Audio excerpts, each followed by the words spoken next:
श्री स्वामी समर्थ. नमस्कार मित्रांनो. आज आपण हिंदू धर्मातील एक अतिशय पवित्र आणि महत्त्वपूर्ण सण वटपौर्णिमा याबद्दल जाणून घेणार आहोत.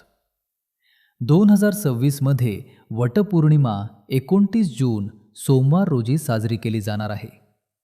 या दिवशी विवाहित स्त्रिया आपल्या पतीच्या दीर्घायुष्यासाठी आणि सुखी संसारासाठी व्रत करतात.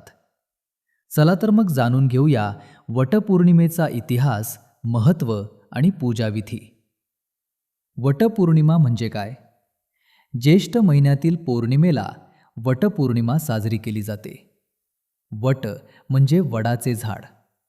भारतीय संस्कृतीत वडाचे झाड दीर्घायुष्य, स्थैर्य आणि समृद्धीचे प्रतीक मानले जाते. या दिवशी महिला वडाच्या झाडाची पूजा करून त्याला धागा गुंडाळतात आणि आपल्या पतीच्या दीर्घायुष्यासाठी प्रार्थना करतात. सावित्री आणि सत्यवान यांची कथा. वटपौर्णिमेचे महत्त्व सावित्री सत्यवान यांच्या कथेशी जोडलेले आहे. प्राचीन काळी राजा अश्वपती यांची कन्या सावित्री अत्यंत सुंदर, बुद्धिमान आणि पतिव्रता होती. तिने सत्यवान नावाच्या राजकुमाराची निवड पती म्हणून केली. मात्र ऋषींनी सांगितले की सत्यवानाचे आयुष्य फार कमी आहे आणि त्याचा मृत्यू 1 वर्षात होईल. हे माहीत असूनही सावित्रीने सत्यवानाशी विवाह केला. 1 वर्ष पूर्ण होत आले. मृत्यूचा दिवस जवळ आला. त्या दिवशी सत्यवान जंगलात लाकडे तोडण्यासाठी गेला. सावित्रीही त्याच्यासोबत गेली. काम करत असताना सत्यवान अचानक बेशुद्ध पडला आणि त्याचा मृत्यू झाला. यमराज स्वतः त्याचे प्राण घेण्यासाठी आले.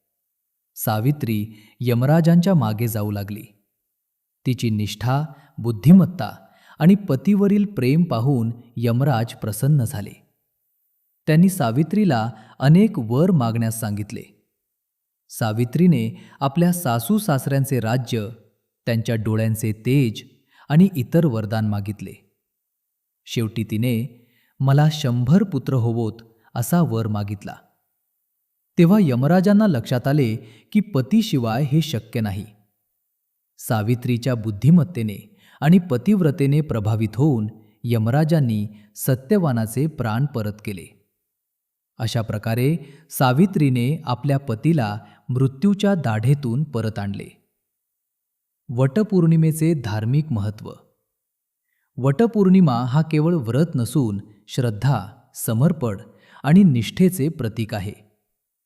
वडाच्या झाडामध्ये ब्रह्मा, विष्णू आणि महेश यांचा वास असल्याचे मानले जाते. मुळांमध्ये ब्रह्मदेव, खोडामध्ये भगवान विष्णू, फांद्यांमध्ये भगवान शिव. म्हणून वडाच्या झाडाची पूजा अत्यंत शुभ मानली जाते. वटपौर्णिमा पूजाविधी. सकाळी लवकर उठून स्नान करावे. स्वच्छ वस्त्रे परिधान करावीत. वडाच्या झाडाजवळ जावे. हळद, कुंकू, फुले आणि नैवेद्य अर्पण करावा. झाडाभोवती 7 किंवा 108 वेळा धागा गुंडाळावा. सावित्री सत्यवान कथा ऐकावी किंवा वाचावी. पतीच्या दीर्घायुष्यासाठी प्रार्थना करावी. आधुनिक काळातील संदेश.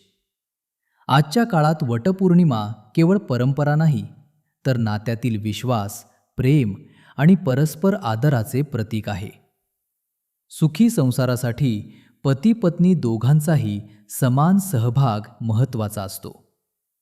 मित्रांनो, वटपौर्णिमा आपल्याला निष्ठा, श्रद्धा आणि प्रेमाचा संदेश देते. जर तुम्हाला ही माहिती आवडली असेल तर व्हिडिओला लाईक करा, चॅनल सबस्क्राईब करा आणि ही माहिती आपल्या मित्रमैत्रिणींपर्यंत नक्की पोहोचवा. वटपौर्णिमेच्या सर्वांना हार्दिक शुभेच्छा. श्री स्वामी समर्थ.